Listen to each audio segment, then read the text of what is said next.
Well, there we go. The Seeker set, which is the set of armor for outsiders, prevents the next one damage that you would be dealt. You don't. Oh, it is destroy. So it's sort of like the arcane barrier stuff, but it's better because it's all damage. Anyway, I'm Clue. We're going through the card lists for outsiders and we're on to generic. So I was curious before if all the cards for the classes were prevent damage, if that damage included blocking, but it doesn't. It is only cards that specifically say prevent damage, like the Seeker sets. And is it Erina's Prayer? Some generic card that does it. There's a few actually generic cards that prevent damage. Okay, Vambrace of Determination. Once per turn, attack reaction, pay 1. Next prevention effect that prevents damage. This turn prevents 1 less of that damage. Okay, so this is probably the one irksome thing I have with cards. Obviously, Australia and New Zealand, we use fragmented versions of the Queen's English and US English, to put it lightly. So our phrasing is a bit over the top sometimes, and you see that in a lot of cards for Flesh and Blood, that their phrasing is a bit overboard just to sort of completely contextualize everything that needs to be said, when this could just say, reduce the next prevention effect that prevents damage by 1. You know, that's already simpler, but even better, there's some sort of expression which is, if you have to repeat a word in X variants within a sentence, then that word shouldn't be in there.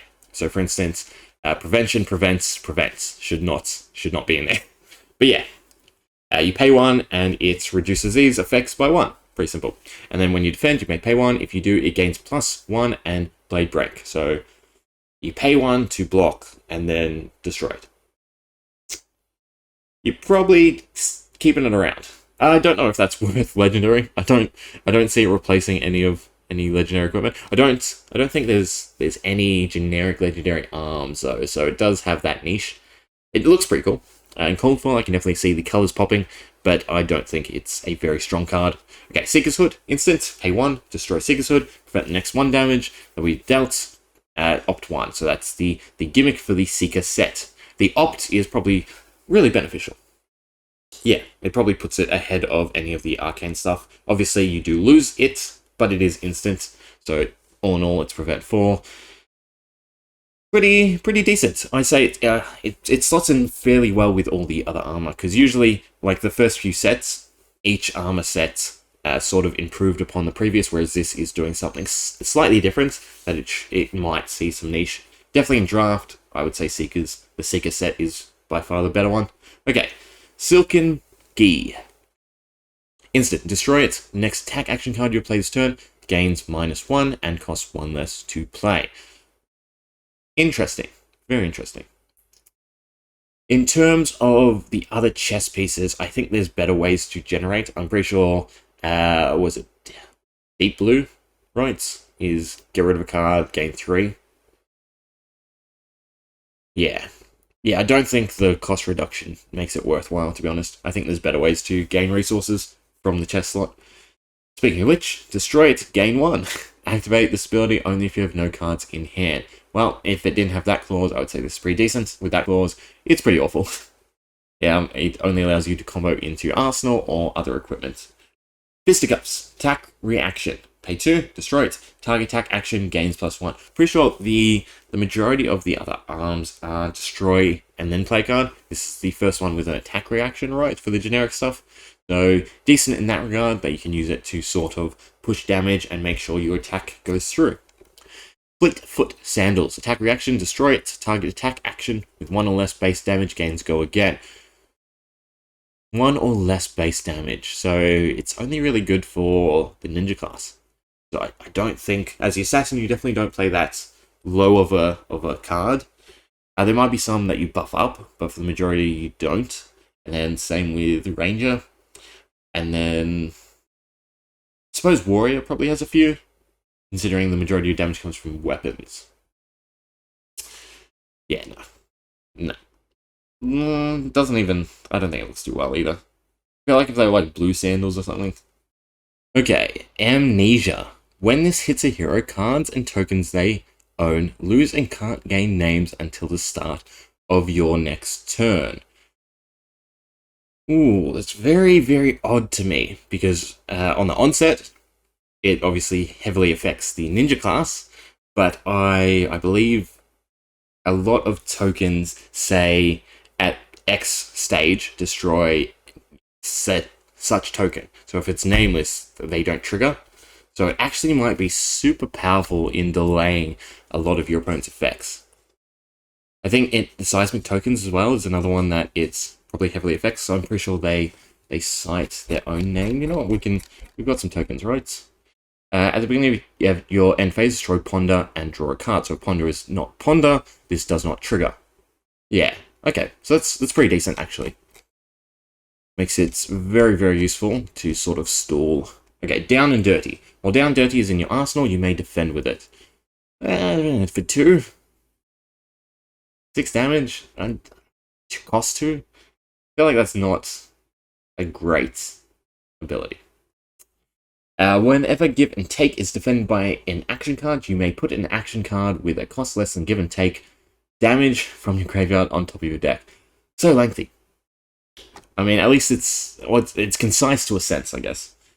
So as long as it's doing 3 damage, you can put only most cards. I think only really the Guardian has cards that are costing a lot more than 3. Gore Belching. Whenever this attacks, reveal cards from the top of your deck until you reveal an attack action card. If you do, banish it, and it gains minus damage, where X is the damage of the card banished this way. Otherwise, it gets -7 shuffle. So it's a worse version of the Drone of Brutality that makes use to reveal the top card of your deck, and then minus damage depending on its cost, right? Or its resource. Yeah. Cost 0.7. Yeah, I guess you save it till the end and then you just wail for 7.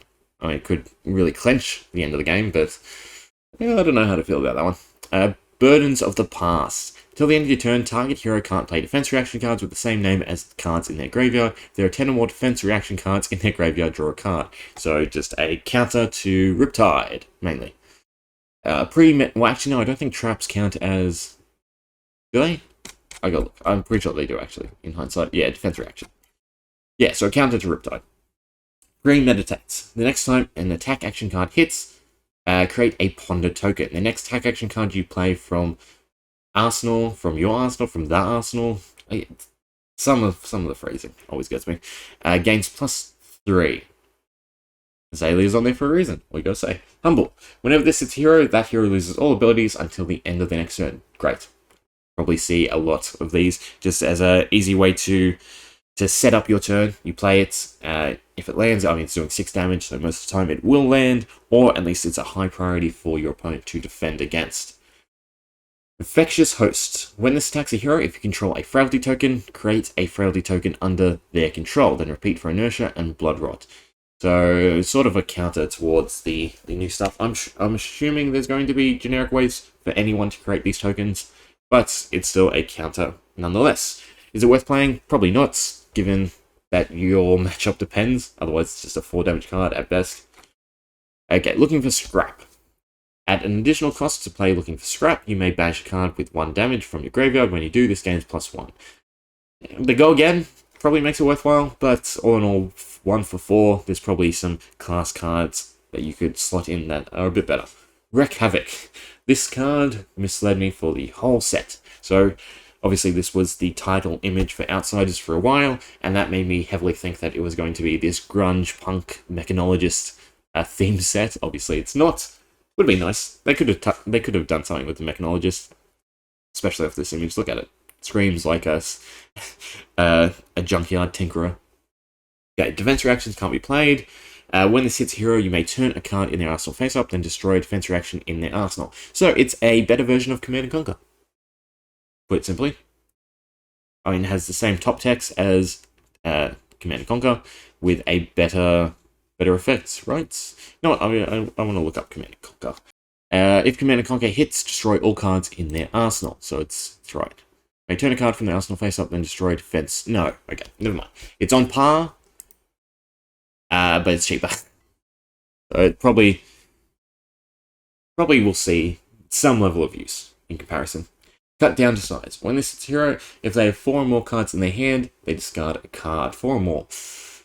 I am still surprised that we're yet to see any heroes with a higher intelligence level. I really expected that to be a real mechanic of the game, that classes would have, differing hand sizes to really play to their strengths and weaknesses. Like, for instance, if like the assassin had 1 extra card, all the new stuff they're releasing in this set to sort of help buff them wouldn't be as necessary. I think the assassin could have been viable from the get-go if they just had that 1 extra card over everyone else. Destruction. Oh, it does show. I'll cover that. Destruction, Deliberation. When this hits hero, create a Ponder token. I like Ponder tokens. I don't think they're the be-all and end-all, though. So, I'll pass. Feisty Locals. If this is defended by an Feisty Locals. If this is defended by an action card, this has +2. Red variety worth it, everything else probably not, just too low of a damage. Freewheeling Renegades. If this is defended by an action card, this has -2. Inverse. It's something, I guess. That kind of just feels like a mechanic they pulled out. Just a great pack fill, to be honest. Okay, Ravenous Rebel, there we go. That's the card I was meaning when we were looking at Gore Belching. So Gore Belching is 7 minus the damage of the card that you reveal, plus you have to banish it. Whereas Ravenous Rebel is reveal the top card of your deck, and this gains -1 depending on its pitch value. So it's 4 to 2 damage, roughly. I would say Ravenous Rebel is better than Gore Belching, by far. When it stacks reveal cards from the top of your deck until you reveal an attack action card, if you do banish it, and yeah, so you have to find attack action. If this had the mechanic to just reveal the top card, and you get a 7 if it's not an attack action, if it's just a generic action, a defense card, etc., I think that would make it worthwhile. But in its state here, I'd say Ravenous Rebel is by far the better card. Seek Horizon. As an additional cost to play Seek Horizon... Sorry, why am I reading this? This is a reprint as well. Spring Load. When the stacks, if you have no cards in your hand, it gains +3, so a good turn finisher. Come Fight is reprint. Scout the Periphery. Look at the top card of target hero's deck. Next attack action card you play from your arsenal this turn gains +2. Great utility in both sides. You play it in Ranger, you can use it on yourself because it says target hero. And then obviously in anyone else, you can just use it to plan ahead. Brush Off. The next time you'll be dealt 3 or less damage. This turn prevent it, so some more prevention. Definitely going to have its utility, especially because these are... they don't have a type, so I assume they work against arcane damage as well, which is really good. It's great to see some other ways to prevent arcane damage outside of just the arcane barrier. Peace of Mind. The next time you'd be dealt damage, prevent 4 of it, create a Ponder token, so a better version. Although I would say Brush Off is more playable because of the cost 0, so you can just play it instantly without having to pitch or lose extra cards, on your defending turn. And then we have the tokens, which we've already gone through, and we have the Cracked Bubble. They have not increased the damage or the growth of it, I believe. It's still sprouty with some cracks. Everyone's still waiting to see what comes out of the middle. So am I. Anyway, that'll do it. That's generic cards. Hope you enjoyed.